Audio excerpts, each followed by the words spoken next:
ନମସ୍କାର ବନ୍ଧୁଗଣ, ଆମେ ଶୁଣୁଛେ ଉପନ୍ୟାସ ଛଅ ମାଣ ଆଠ ଗୁଣ୍ଠ। ଲେଖକ ବ୍ୟାସକବି ଫକୀରମୋହନ ସେନାପତି। ରୁଖାତଳ ଥାଳିଆରେ ବଳିତା ଗୁଳା ମିଶା ନେଳିଆ ତେଲ ପଳେ ହେବ ଜମା ଅଛି। ଚମ୍ପା ଆଉ ମଙ୍ଗରାଜେ ଅନେକ ରାତି ପର୍ଯ୍ୟନ୍ତ କି କଥାବାର୍ତ୍ତା କି ମନ୍ତ୍ରଣା କଲେ ସବୁ କଥାଗୁଡ଼ିକ ଶୁଣିବାକୁ ଆପଣ ସୁଖ ପାଇବେ ନାହିଁ। ଆମ୍ଭମାନଙ୍କର ମଧ୍ୟ ଅଧିକ ଲେଖିବା ଅଭ୍ୟାସର ବିରୁଦ୍ଧ, ଅଥଚ ଏହି କଥାଗୁଡ଼ିକ ସତ୍ୟ ଘଟଣା ବୋଲ, ଗାଲୁଗଳ୍ପ ବୋଲ, ଉପନ୍ୟାସ ବୋଲ, ରୂପନ୍ୟାସ ବୋଲ, ଏଥିରେ ପ୍ରଧାନ ନାୟକ ନାୟିକାମାନଙ୍କର କଥା ଛାଡ଼ିଲେ କର୍ମ ଅଚଳ। ସୁତରାଂ ଚାରିଆଡ଼କୁ ଚାହିଁ ପାଠ ଲଗାଇବା ସକାଶେ ଘଡ଼ିରୁ ତେଲ ନ ସରୁ, ପୁଅ ମୁଣ୍ଡ ନୁଖୁରା ନ ରହୁ ଭଳିଆ କରିଦେବାକୁ ହେଲା। ଚମ୍ପା କହିଲା, ବାପର ଠିକ୍ ନାହିଁ, ମାର ଠିକ୍ ନାହିଁ, ଦଗାବାଜି କରି ପଠାଣ ଟୋକାଠାରୁ ଜମିଦାରୀ ଆଣି ଗାଁରେ ବୋଲାଉଛି କିନା ଜମିଦାର। ହେଲୁ ହେଲୁ ଜମିଦାର ତୋ ଘରକୁ। ଗୋରୁ ଛାଡ଼ି ଦେଇ ଫନ୍ଦା ଉଜାଡ଼, ଫେର କିନା କହିଲେ ଗାଳି। ପଳାଇ ଯାଇ ମାଇକିନିଆ ଭିତରେ ଲୁଚିଲା। ପଡ଼ିଥାନ୍ତା ତା ହାତରେ। ସାନ୍ତେ ଜଣେ ନୁହେଁ, ଦୁଇ ଜଣ ନୁହେଁ, ଗାଁ ଲୋକଗୁଡ଼ାକ ଜମା ହୋଇଥାନ୍ତି।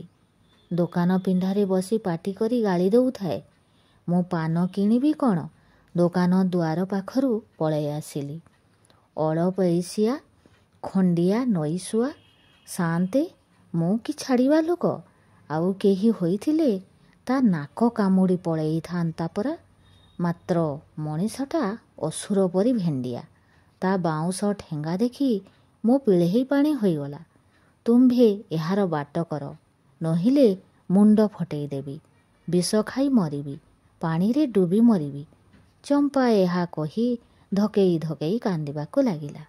ମଙ୍ଗରାଜେ, ତୁନିହ ଚମ୍ପା ତୁନିହ, ସେହି ଠେଙ୍ଗାକୁ ତ ମୋର ଡର। ଚାରିଟାକୁ ଚାରିଟା ଅସୁର ପରି ନିହାତି ମୂର୍ଖ। କଥା ପଦକେ ଠେଙ୍ଗା କାଢ଼ି ବସିବେ। ଆଉ ସେ କଥା ତ କେତେଦିନୁ କରେଇ ଦେଇ ସାରନ୍ତିଣି। ଆମର ଗୋଟେ ବିଲେଇ ପିଲା ସେ ଗାଁକୁ ଗଲେ ପଛକୁ ଚାହିଁଥିବେ। ଗୋବରା ଏତେ ଚାଲାକ, ଏଡ଼େ ହୁସିଆର, ତା ହାତରେ ତ କିଛି ହେଲା ନାହିଁ। ସେ କ'ଣ କରିବ, ଦିନ ରାତି ଲୋକ ଜଗୁଆଳି। ଚମ୍ପା, ନା ନା ସାନ୍ତେ, ସେ କଥା ହେବ ନାହିଁ।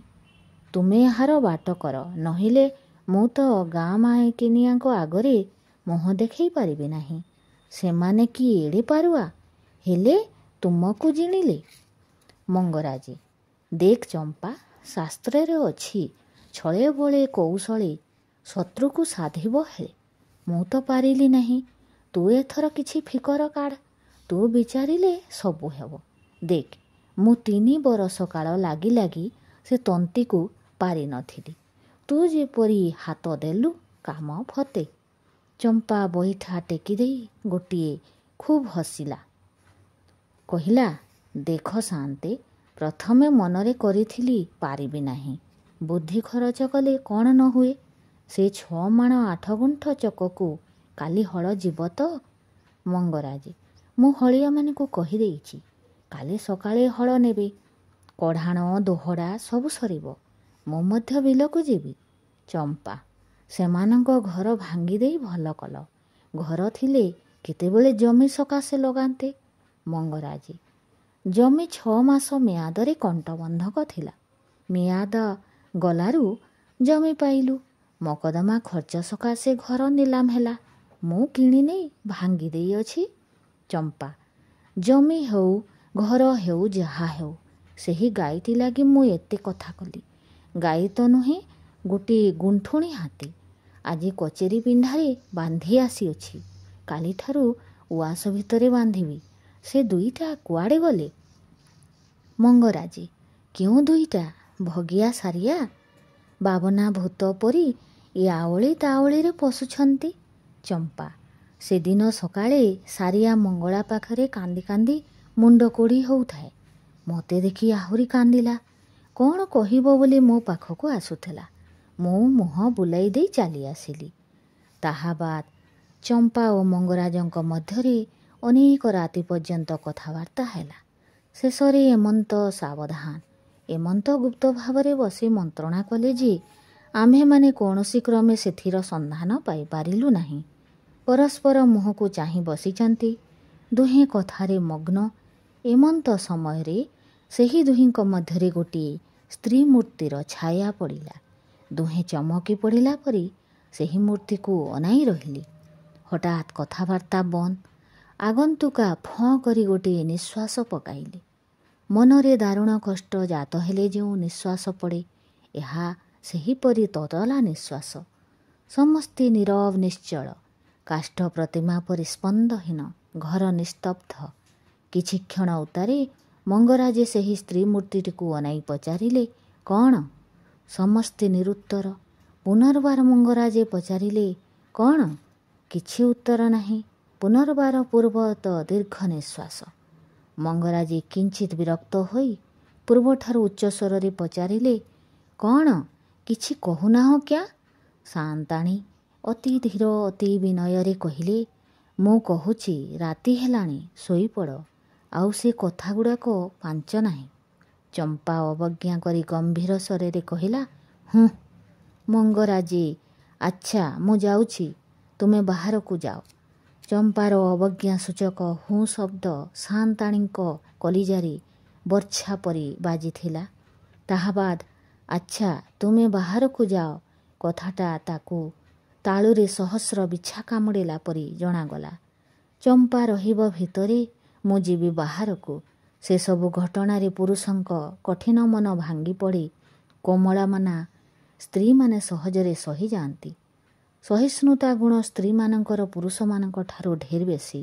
ସେମାନେ ଢେର ସହିପାରନ୍ତି।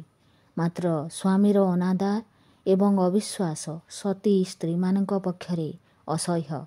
ପୁଣି ସ୍ୱାମୀ ସାକ୍ଷାତରେ ଦାସକୃତ ଅବଜ୍ଞା ମରଣାଧିକ କଷ୍ଟକର। ତେବେ ଉପସ୍ଥିତ ଘଟଣା ନୂତନ ନୁହେଁ। ଚିରକାଳ ସହି ସହି ଅଭ୍ୟାସ ପଡ଼ିଯାଇଅଛି।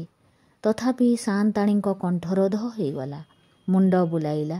ସମସ୍ତ ଅଙ୍ଗ ଅବଶପ୍ରାୟ ହୋଇଗଲା। କୌଣସି ରୂପେ ସମ୍ଭାଳି ହୋଇ ଧୀରେ ଧୀରେ ଘରୁ ବାହାରି ଆସି ପିଣ୍ଡାରେ ବାଟକୁ ଆଉଜି ଲଥ୍କରି ବସିଗଲେ। ଆମ୍ଭେମାନେ ସମ୍ବାଦ ପାଇଅଛୁ, ସେହି ରାତ୍ରିଠାରୁ ସାଆନ୍ତାଣୀଙ୍କ ମୁଖରୁ କେହି କିଛି କଥା ଶୁଣିନାହିଁ। ମଧ୍ୟ ସେ ଲୁଚେଇବାକୁ ବିଶେଷ ଚେଷ୍ଟା କରୁଥିଲେ ସୁଦ୍ଧା ସର୍ବଦା ତାହାଙ୍କ ଆଖିରୁ ପାଣି ବାହାରୁଥିବାର ଦେଖାଯାଇଅଛି। ଚମ୍ପା ଧଡ଼ କରି କବାଟଟା ଆଉଜାଇ ଦେଇ ଆପଣା ସ୍ଥାନରେ ବସି କହିଲା, ମୋତେ କେହି ଗାଳି ଦେଇ ଛାଞ୍ଚୁଡ଼ି ମାରୁ ପଛକେ କାଟିବ ନାହିଁ। ମାତ୍ର ତୁମକୁ ପଦେ କେହି କହିଲେ ମୋ ହୃଦୟ ହାଣି ହୋଇଯାଏ। ସାଆନ୍ତାଣୀଙ୍କ କଥା ଶୁଣିଲ ତ? ଆଉ କେହି ହେଲେ ମୁହଁ ଚାହାନ୍ତା ନାହିଁ ପରା। ସାରିଆ କଥାବେଳେ ତ ସବୁ ବୁଝି ନେଇଅଛି। ତୁମକୁ ଫେର କିଏ ବୁଝେଇଦେବ? ବରଷକ ସାରା ଲାଗିଲା। ମୁଠା ମୁଠା ଟଙ୍କା ଘରୁ ବାହାରିଗଲା। କଟକରେ ମାମଲା ଲାଗିଲା। ବଗିଚାରୁ 10 ଶଗଡ଼ କି 20 ଶଗଡ଼ ପଥର ମଙ୍ଗଳା ପାଖକୁ ବୋହିଦେଲ।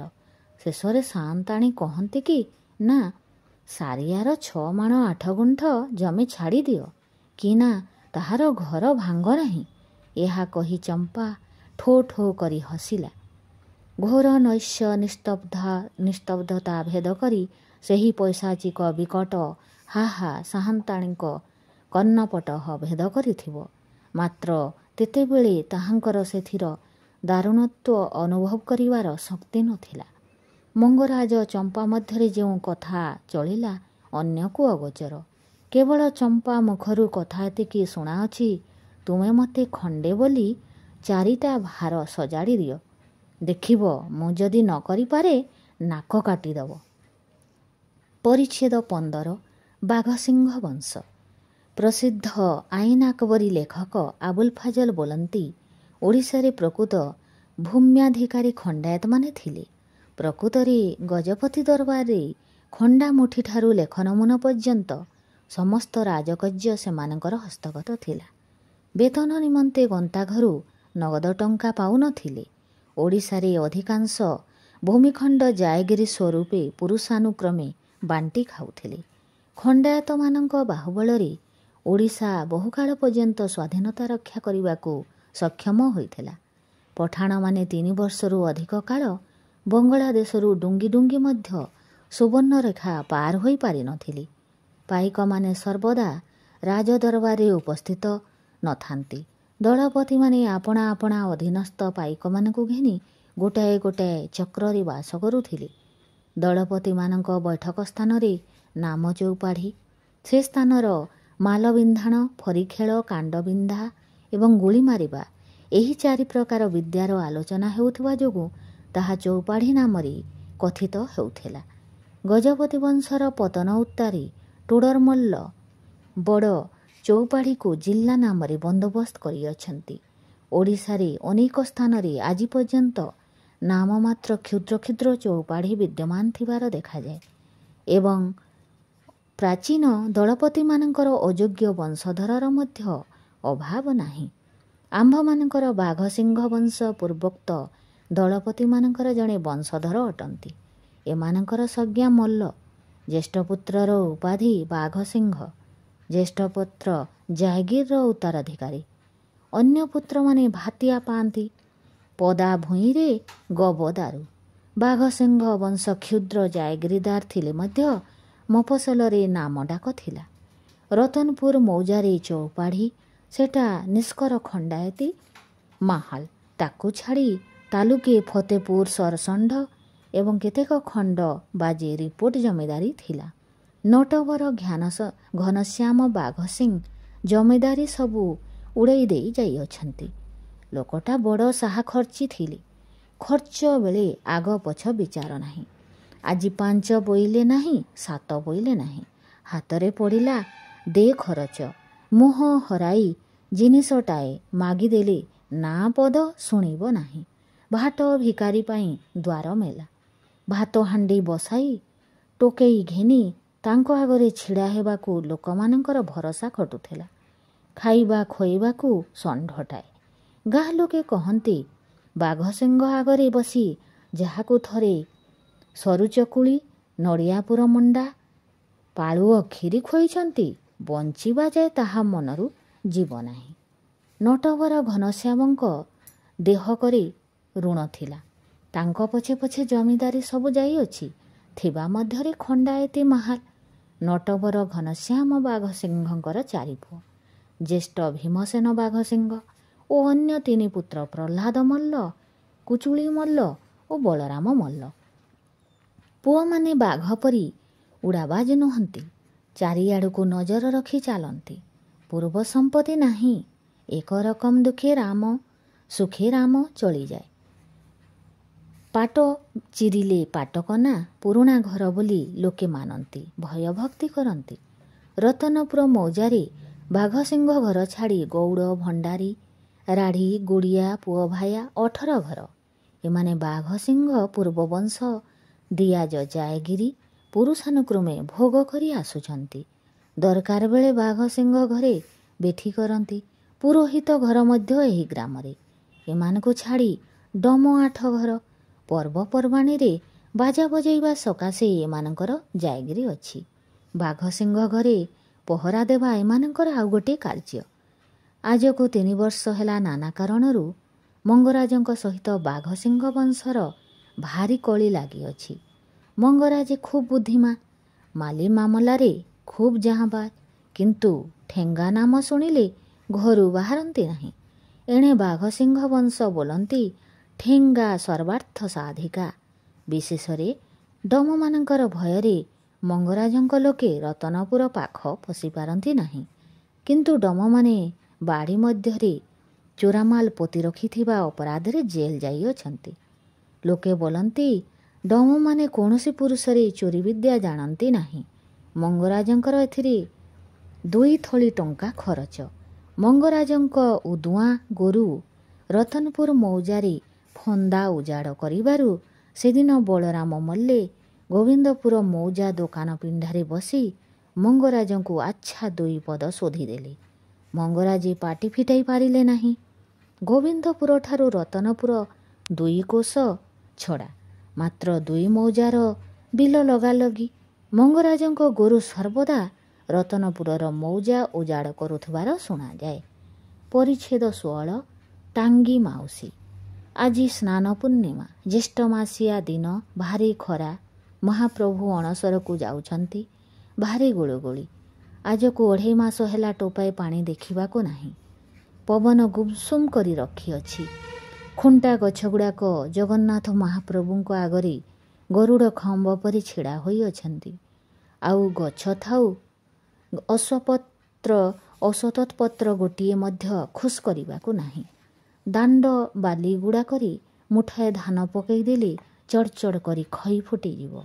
ଗାଁର ବୁଲାକୁତି କାଳିତିଳ କି କୁତିଟା ପୋଖରୀ ପଙ୍କରେ ପଡ଼ି ଲଟପଟ ହେଉଅଛି।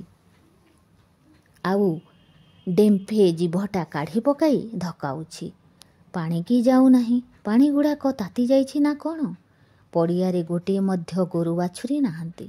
ଗଛ ମୂଳରେ ଶୋଇପଡ଼ି ବୈଷ୍ଣବମାନେ ମାଲ ଝୁଲି ଧରି ହରିନାମ ଭଜିଲା ପରି ଆଖି ବୁଜି ପାକୁଳି କରୁଅଛନ୍ତି। ଆକାଶରେ ଗୋଟିଏ କାଉ କୋଇଲି ଉଡ଼ିବାକୁ ନାହିଁ। ପତ୍ର ମଧ୍ୟରେ ଲୁଚି ଆଁ କରି ବସିଅଛନ୍ତି। ମୁଣ୍ଡ ଫଟା ଖରା। ଦିନ 3 ପ୍ରହର ଗଡ଼ିଗଲାଣି। ତଥାପି ଆକାଶରୁ ନିଆଁ ଛିଡ଼ୁଛି। ହୁଁ ମେରା ଭାଇ ରେ, ହୁଁ ହୁଁ, ଖବରଦାରୀ ରେ, ହୁଁ ହୁଁ, ଜୋର କରି ରେ, ହୁଁ ହୁଁ, ଡାହାଣେ ଧରରେ, ହୁଁ ହୁଁ, ବାଁକୁ ଛାଡ଼ରେ, ହୁଁ ହୁଁ, ଖଡ଼ପା ଖଡ଼ପା ଖଡ଼ପା। ରତନପୁର ମୌଜା ଗହୀରରେ ଗଉଡ଼ ଡାକ ଶୁଭିଲା। ଆଗରେ ଗୋଟିଏ ଡୋଲି, ପଛ ଲାଗି 5ଟା ଭାର ଚାଲିଅଛି। ଡୋଲିଟା ଦଶିଆ ଲୁଗାରେ ସମ୍ପୂର୍ଣ୍ଣ ଢଙ୍କା। ଗ୍ରାମରେ ପୁରୁଷ ଲୋକ ପ୍ରାୟ କେହି ନାହାନ୍ତି। ବିଲବାଡ଼ି କାମ ନଥିବାରୁ ବାଘସିଂହ ଭାଇମାନଙ୍କ ସହିତ କେନ୍ଦ୍ରାପଡ଼ା ବଳଦେବଙ୍କ ସ୍ନାନଯାତ୍ରା ଦେଖିବାକୁ ଯାଇଅଛନ୍ତି। ଗାଁ ଏ ମୁଣ୍ଡ ସେ ମୁଣ୍ଡ ଚହଳ ପଡ଼ିଗଲା। ସୁଆରୀ ଅଇଲା, ସୁଆରୀ ଅଇଲା। ବୁଢ଼ୀ ଦର ବୁଢ଼ୀ ମାଇକିନିଆମାନେ ଧଡ଼ କରି କବାଟ ମେଲେଇ ଦେଇ ଗହୀରକୁ ବାହାରି ପଡ଼ିଲେ। ବହୁଗୁଡ଼ାକ କବାଟ ଦର ଆଉଜା କରି ଫାଙ୍କ ବାଟେ ମୁହଁ ଗଳାଇ ନାକ ବସଣି କାଢ଼ିଦେଲେ। ଗାଁ ମାଇକିନିଆଙ୍କ ମଧ୍ୟରେ ଡୋଲିଆ ରହି ସମ୍ବନ୍ଧରେ ନାନା ତର୍କ ଉପସ୍ଥିତ ହେଲା। ପ୍ରଥମେ ଲିଙ୍ଗ ବିଚାର ପରେ ବ୍ୟକ୍ତି ବିନିମୟ। କେହି କହିଲା ନୂଆ ବୋହୂ, କେହି କହିଲା ଜମାଦାର, କେହି କହିଲା ସାହା। ଜେମାମା ଅକାଟ୍ୟ ଯୁକ୍ତି ଦେଖାଇ କହିଲା, ଆଜି ସ୍ନାନ ପୂର୍ଣ୍ଣମୀ, ଜମାଦାର ସାହେବ ଘରକୁ ପରିବା ଭାର ନେଇ ଯାଉଛନ୍ତି। ଡୋଲି ବାଘସିଂ ଚଉରା ପାଖରେ ମୁହଁ ବୁଲାଇ ନଥିଲେ। ଜେମାମା ଅନୁମାନ ସିଦ୍ଧାନ୍ତରେ ପରିଣତ ହେବା ଖୁବ୍ ସମ୍ଭାବନା ଥିଲା।